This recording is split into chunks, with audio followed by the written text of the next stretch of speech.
It is none of your business what other people think of you. The problem is the fear of being judged by other people during that change. Yep. You should really just stop searching for your purpose and maybe just start finding peace. Welcome to another episode of Unpacked and Unfiltered. I'm Bexx. And I'm Noie. And today we are diving into the power of change. I love this one. This is something both of us understand a lot. We have an intimate relationship with change. Well, and not only change, but not being afraid to start from scratch, not being afraid to start from ground zero. And you just said exactly what I was just thinking, not being afraid. Because as women, we're actually superstars at change. Oh, yes, we are. We are superstars. And the problem is not changing and reinventing.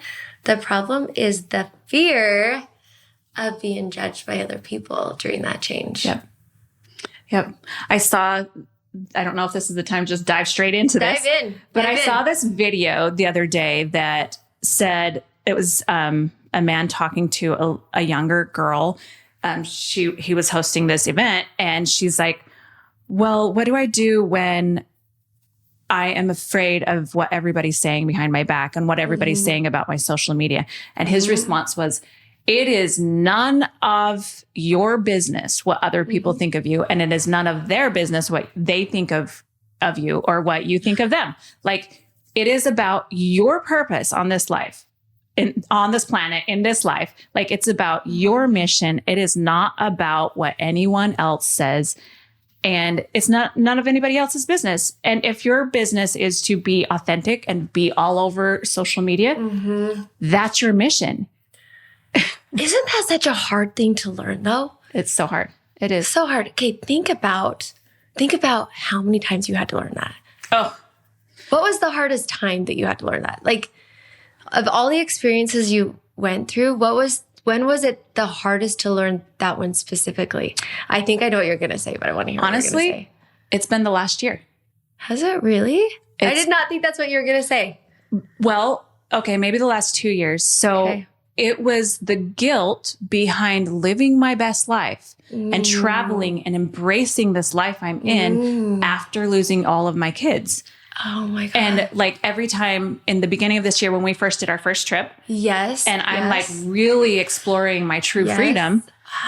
And I felt this judgment of like, well, this is what she chose to do with her life. Yes. And like all of these like little voices of like, I'm shallow now because I'm not being a mom, because I'm not, going into the corporate world and I'm all of that and now I feel like I'm shallow because this is what I chose, to be free, to travel, to wear the sexy outfits, to like really dive into fitness and beauty. Yeah. And to see that was my own judgment in the back of my head thinking, oh, that's my idea of shallow. Oh, and drowning out the voices in your head. It's so hard. Because how many voices have we heard? And let's be honest, as women, how many voices have we heard in conversations we were in?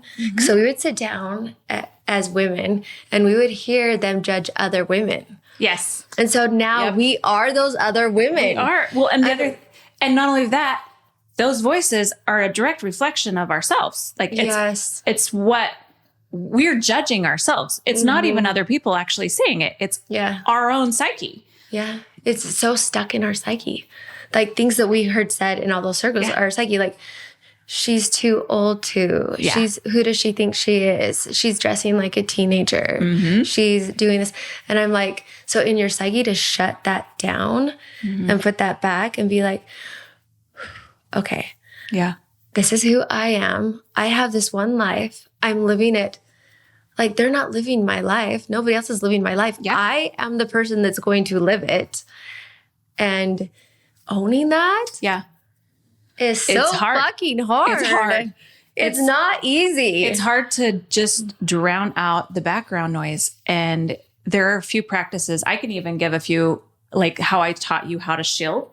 Yes. So we're going to go into that in a minute, but I wanted to first ask you, when was your hardest time to not be afraid of the change and the transitions happening in your life?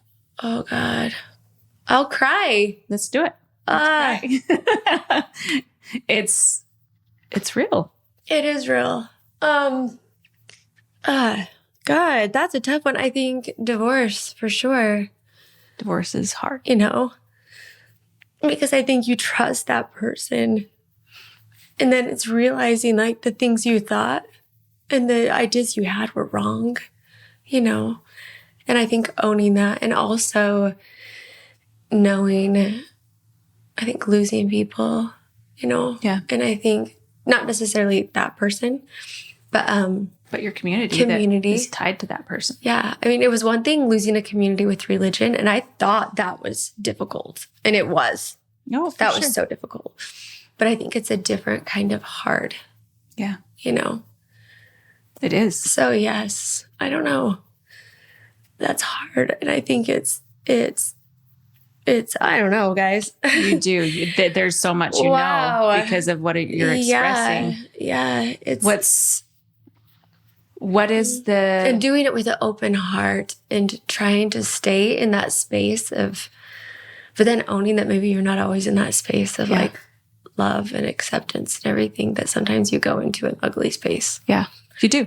And then what to do when you go into that ugly space, you know, with not becoming bitter and angry and...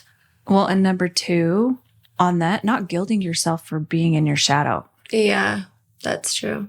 I have a hard time with that one. And it's okay to be sad. Mm-hmm. It's okay to be angry. It's okay to be in your shadow. I saw this.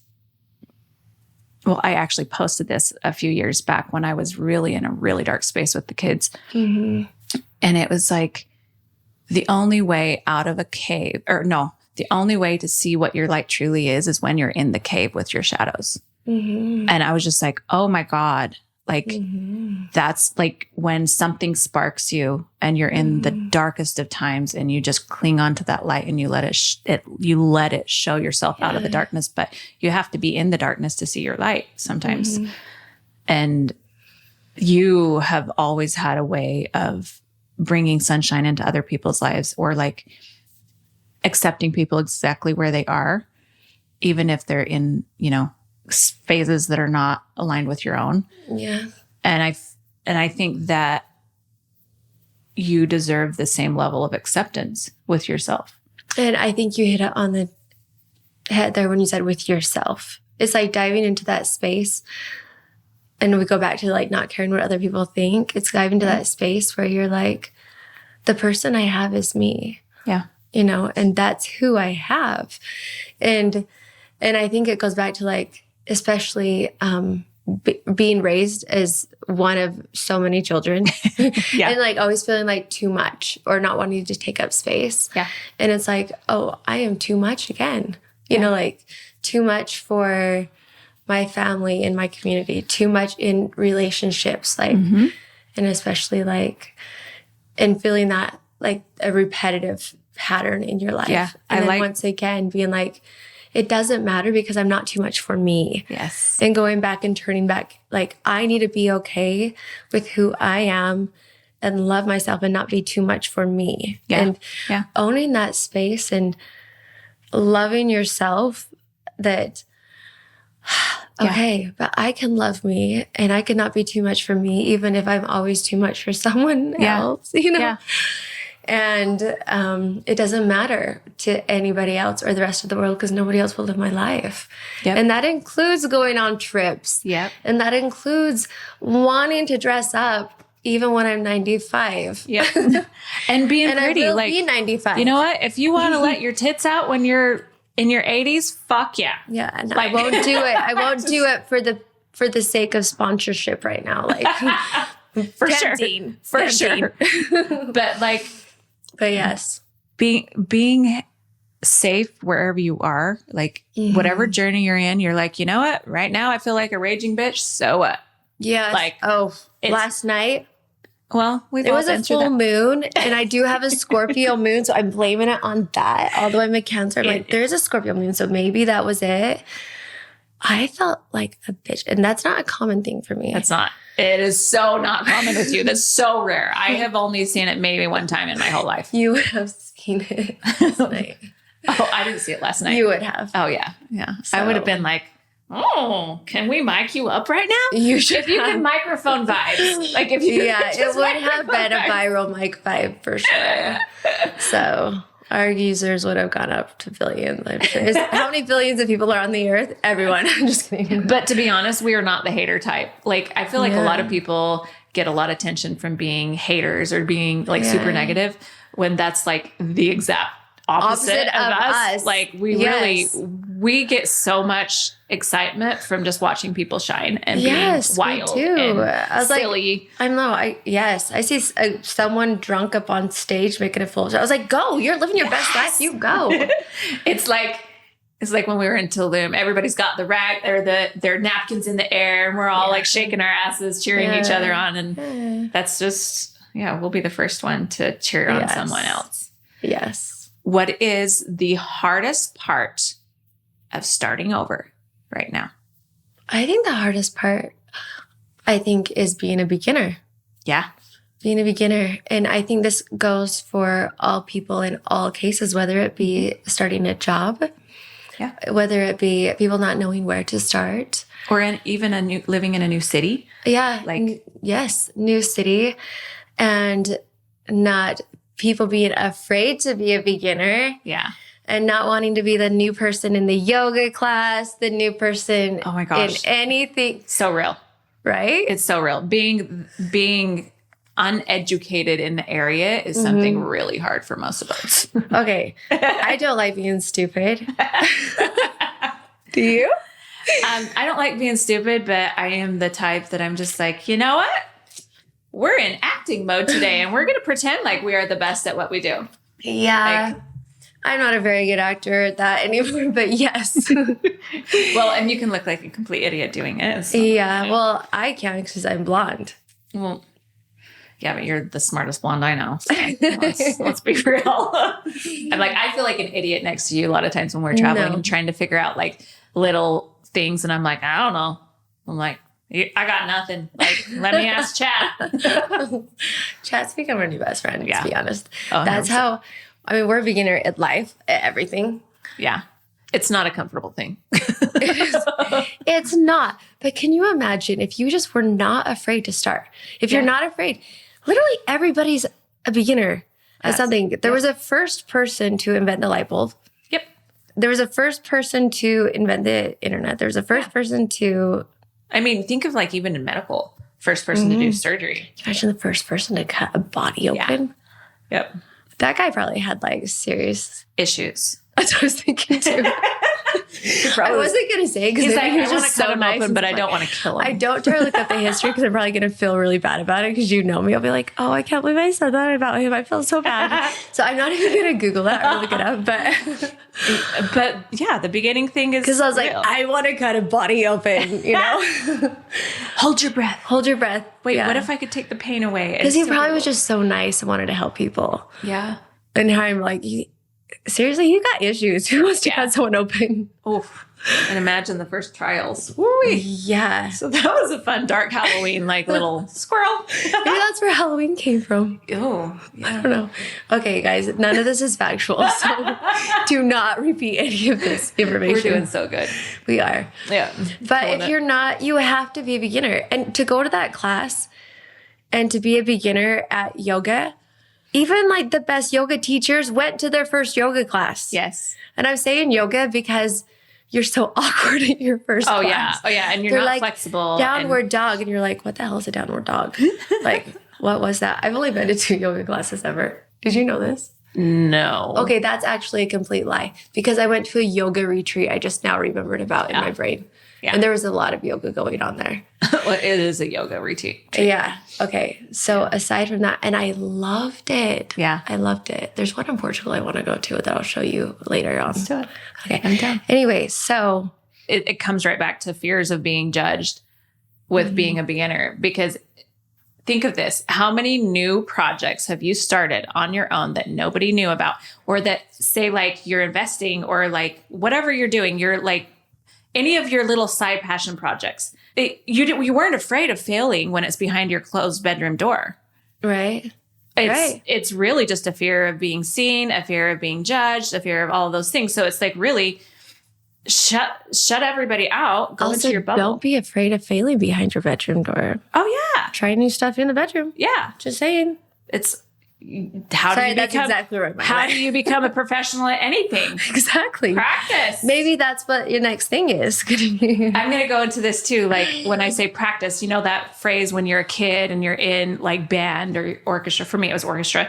And people my violin teacher used to say, practice makes perfect. And then when I got into symphony, our conductor was like, actually, that's the biggest lie you've ever been told. Perfect practice makes perfect. So to slow down, to pay attention to things around you, and to like niche in on exactly what you're trying to accomplish, then practice it over and over and over. Oh, I like that. Like whatever it is, like, yeah, it's like for you, like, okay, our podcast, for instance, the amount of trial and error, soon as we got a vision, it was like, all right. Guys, we erred like crazy. Oh, we've had more episodes that we've never even released because microphone issues, video issues. Oh, we only recorded 5 minutes of that podcast. And it was our best one. Oh my God. I was like, do you want to do it again? No, not really. Let's try a different subject. Yep. Next. I know. So on that note, should we dive into some of the questions you had? Oh, yes, I do. I have some questions. And then you'll have to let me bounce off. Okay. When was the last time you were embarrassed trying something new? I feel like that's almost a daily basis. For you, you were embarrassed? Trying something new. Well, I'm a pretty clumsy person naturally. So I'm just like, oh, well, it is what it is. Usually it has something to do with body movement, like dancing, or like I'm a terrible dancer. Are you really? I'm a terrible dancer. I'm so clumsy. I trip over my own feet. Like, yeah. So you're saying we're going to have a dancer guest to just dance? Actually, okay, I have an answer for this. Okay. I spent all this research making tiramisu. Not tiramisu, creme brulee. And I was like determined to get this creme brulee like dialed.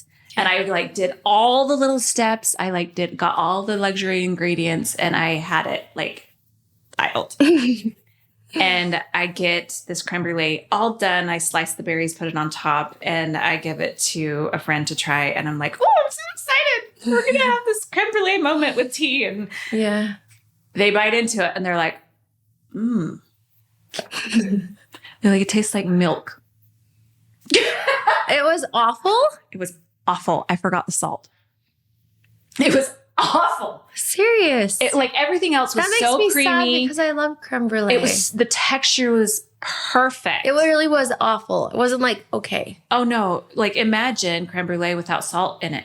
Yeah. Like it's kind of a salty sweet dish. Yeah, it is. Like salty, it's not very sweet. salty, but like you could need definitely taste it. And it literally just tasted like vanilla bean milk with caramelized sugar on top. That's really sad. So I was very embarrassed because I got them all hyped up about it. I was like, this is going to be the fucking best creme brulee you've ever had. I've watched so many YouTube videos. Fail. That's really funny. Anyway, That's pretty good. That's pretty good. Basic. But okay, now your turn. Oh. Well, first of all, every time I do a YouTube video with my teenager, not a YouTube, a TikTok with my teenagers, why can I not remember? They're like, this is it. They show it to me like, okay, let's do it now. And it's a 10 movement dance or 20 movement dance. Oh yeah, hell no, I don't do those. Where's my brain? Yeah. No, At that moment, I'm like, I swear I'm smart. Like, and they're like, Mom, it's not that hard. You're like, actually, this is where dancing. Like, they're like, hey, lip sync this song. And they're like, okay, that's the song. And I'm like, hold on, I haven't memorized the words. I need like a week. This is me. Let me watch it 15 more times. They're like, well, you just like do your own dance in the background. That's so mean. Oh shit, that one's a bad one. When you're failing in front of the teens, then you're like afraid. What if they don't? I'm supposed to be the cool mom. Yeah, What if they don't ask me to do another TikTok with them because I flopped the last 3? It's been a year. Wait, I didn't realize that was why. Could be why. Fine. And the pole dancing class, I thought I would be good at it. Oh, yeah. It's hard. Yeah. It's so hard. Yeah. I did do okay at like 4 or 5 in. And as soon as I did okay, I quit. I feel like anybody that's good at yoga and like Pilates is going to be really good at pole dancing. Yeah. Or like, especially gymnastics. As soon as I like learned the gripping techniques, and it's kind of about gripping the pole, and I was like, okay, I could definitely impress a guy for 3 seconds. Good enough. Just use your beauty and your brains. I was like, I just need the eye contact and like, and you're like, hey, baby, don't pay attention to what my body's actually doing. Is that good enough? Yes. This is wonderful. Okay. Oh, okay. What's the skill you secretly think you're going to be amazing at, even though you've never tried it? That was podcasting. Oh, yeah. For me, like podcasting was hard. I thought it was because I've done so many YouTubes, not YouTubes, but like reels. So Instagram reels, TikToks where you're talking, all of that. I've done so many of them. And I had no idea that I had to learn 5 new softwares and microphones and like audio mixers and all of these things. And I don't mean to complain about my own podcast on the podcast. It's happening. It's taken some practice, but like, no, this is something that you think you're going to be good at that you haven't done yet. Oh, that I haven't done yet. Okay. Yeah.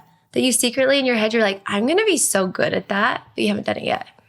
I've thought this for a long time, and that was like surfing. Like, you haven't done it yet?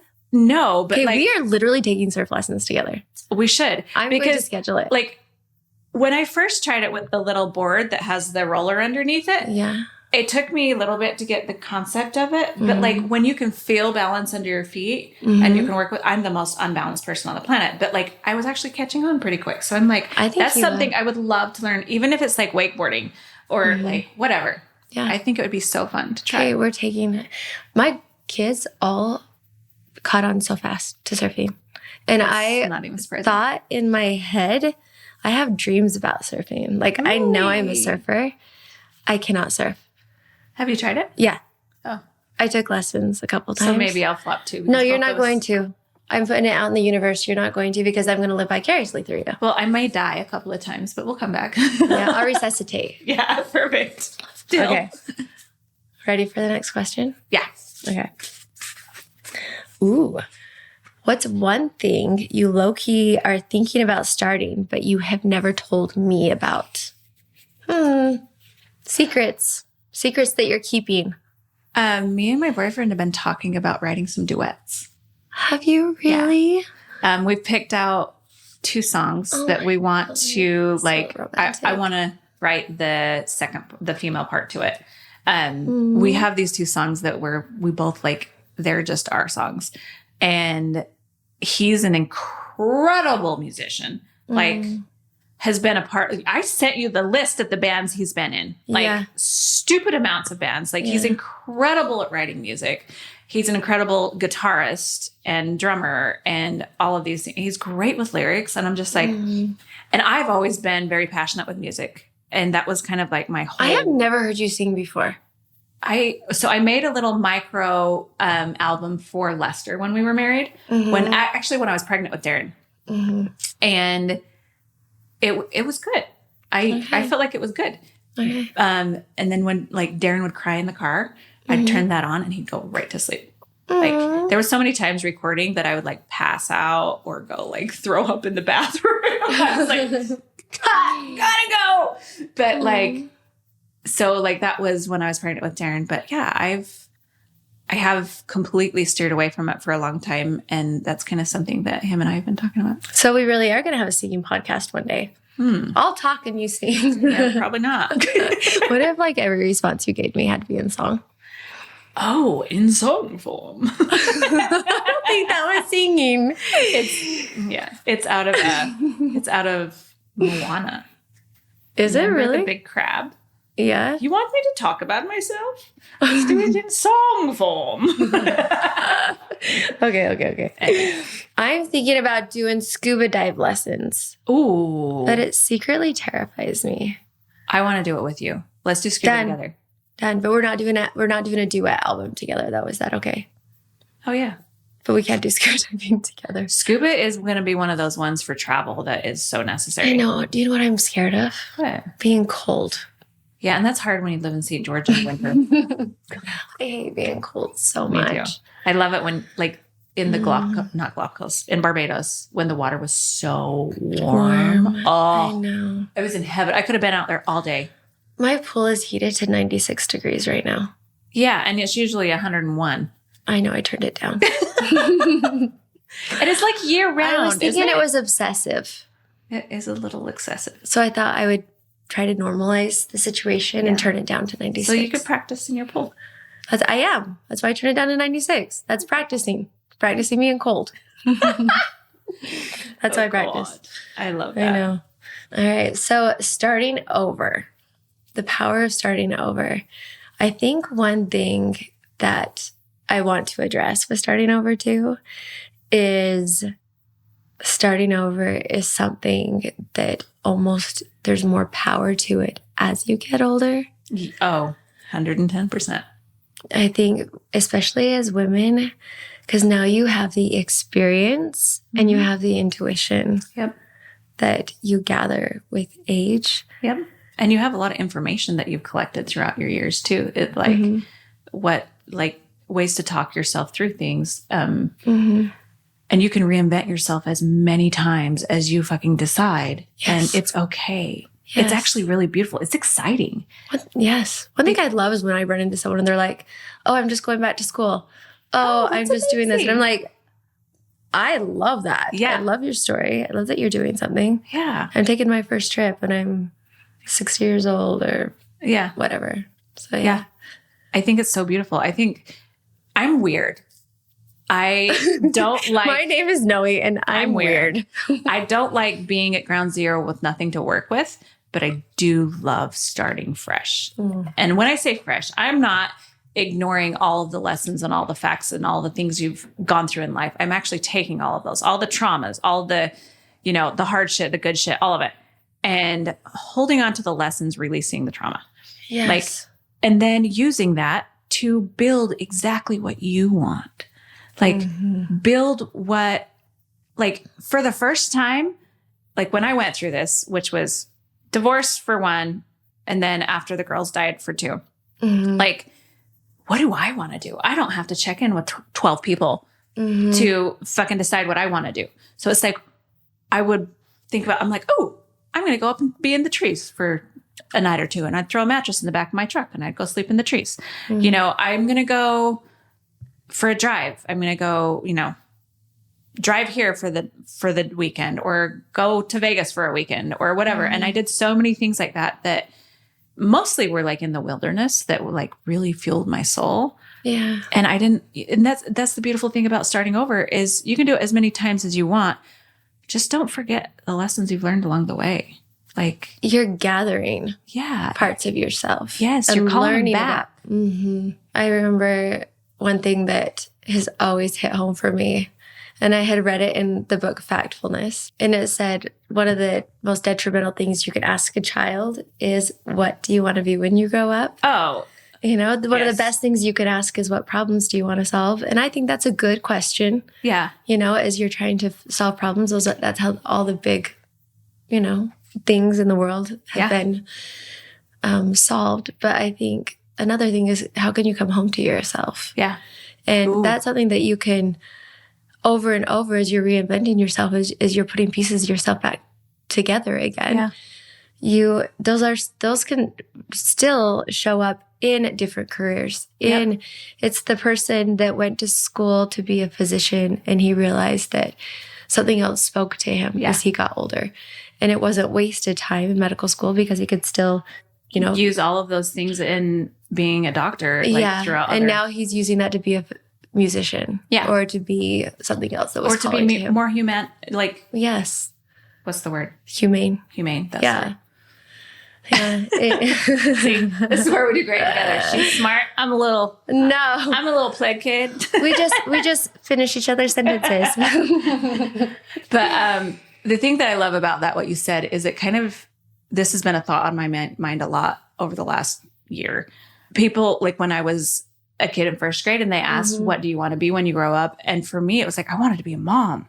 I wanted to be a mom. And then I was a mom. And then all of a sudden I don't have kids anymore. And I had all this pressure from everybody like, oh, this is where you shine. This is your life's mission. This is your purpose. You gotta figure out how to have kids again. You need to be, you know, you either need to adopt, you need to like, you know, let or have somebody knock you up or something. And I was just like, someone knock you up. Like literally, there was all of these things. Like, I don't know if I can find anyone. And I'm just like, everybody needs to just let me be for a minute, because having everything you wanted, getting to be like the level of a mother I was for 15 years. Full time, like plus diapers, full time, G-tube double feeds, full time, like medications, all of these things, and then like finally, just it's okay to just be in my space and decide and to find the peace. And that was one thing that Lester told me one day. Is I was like having the worst day, and he's like, you know, you should really just stop searching for your purpose, and maybe just start finding peace. And I was just like, oh my God, I'm like, wow, that's beautiful. Like he's right. And as soon as I just stopped trying, like, because I was taking courses here and there and there and there and there, and like nothing was like sticking. Yes. And it's just like, you remember when I did all of my courses, and I'm just like, I paid thousands of dollars, and then I'm still right back to square one. And I just found out new versions of myself, new gifts, but at the same time, I'm right back. And then as soon as I just was like, peace. It's like all of these answers have been coming now. And I'm like, oh my God, this is so cool. Yeah. It's just because I surrendered. I let it all go, let go of what everybody was saying. And just, I'm okay. Well, and I went through something very similar as you at the same time, because I would get the same voice. Well, now that your kids are in school, what are you going to do? It's like, fuck off. What do you do? Are you going to get a job? Are you going to do this? School? Are you going to go? Yeah. Yeah. Are you more than just a debt? Yeah. Oh. But what are you going to do? Yeah. What are you going to contribute? With all that extra time you have. Yeah. You know, and I would dabble in, of course, stocks and stuff like that. But I was like, what are you going to do? Yeah. And it was such an interesting concept. Like someone wanted an answer. I would get asked that so many times a day that it messes with you. It does. And it makes you feel like there's no option value. To just slow You're down. not a value to just be like, I have no value now. Oh my God. It was it's such an interesting.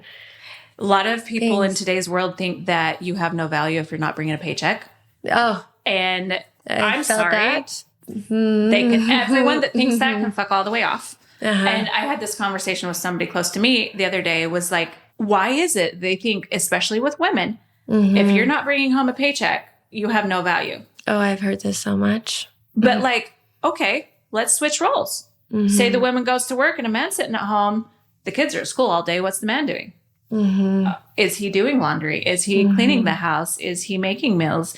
Is he prepping the kids for all of their sports and their music lessons and therapy and whatever else they're in? And are you just raising good humans? Yeah. And like that are loved and that are just good humans. And that's the thing is it's like, it's really not about, your value isn't attached with how many things you're doing. Yes. It's not attached to that. It is attached to how easily does your life flow?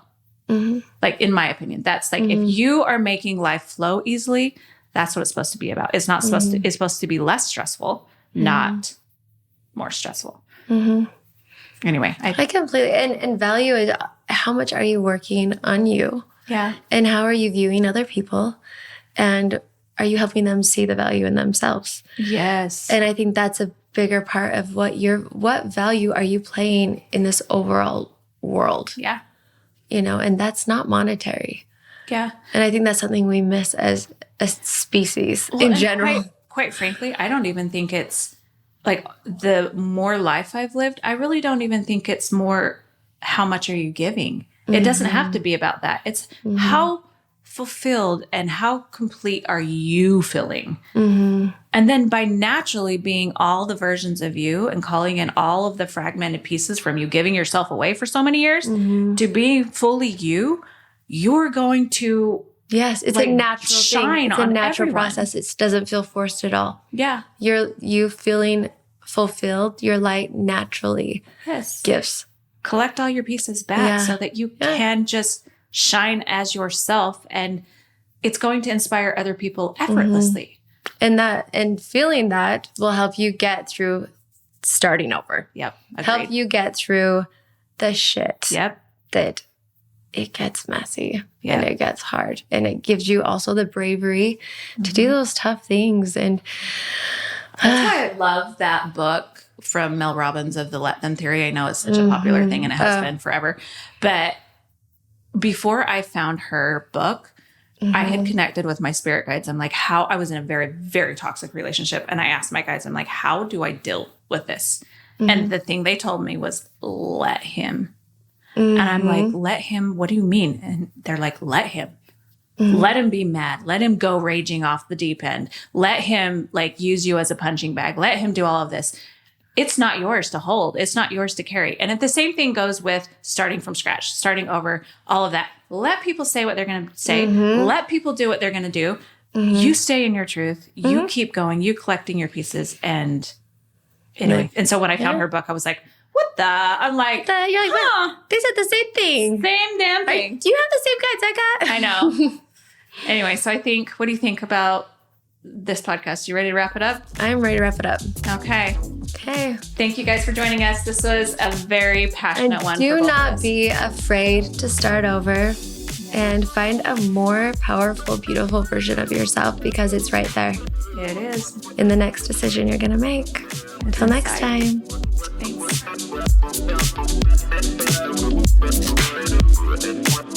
Thanks.